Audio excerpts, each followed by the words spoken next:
والله اني احبش لكني ما عرفت اقولها. انا بقى يا حيدي جريئة. قول قول قول قول ولا يهمك، قول ولا يهزك، قول وسمعني. قسم انش جريئة، لكني بكون جريء ايش مثلش.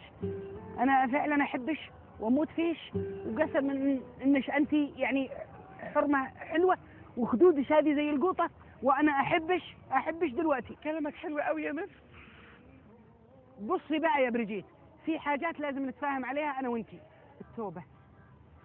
توبة ايه يا حبيبي؟ هو انت بتعمل حاجة غلط؟ ما هو انا من البلد جاء من شنتي. مني شنتي؟ مني شنتي يعني ايه؟ طب انا الصراحة يا بريجيت واقولها من قلب واحد يحبش، قسم ان حياتش كل ابوها في دمار. انا ذا الحين صارحتش بالحقيقة اني احبش واموت فيش، ولمصلحتش الشخصية لازم انش تتحجبين. ايوه انت يا بنت الحلال ترى تحيفه قسم بالله العظيم، تمشين بالشكل هذا وشعرش مثل الشريش مكعشته مثل بسم الله الرحمن الرحيم، تحجبين وما ادري ايش عشان لا يتكلمون الناس علي. انت ترى اعتبرش مثل شعر وجهي.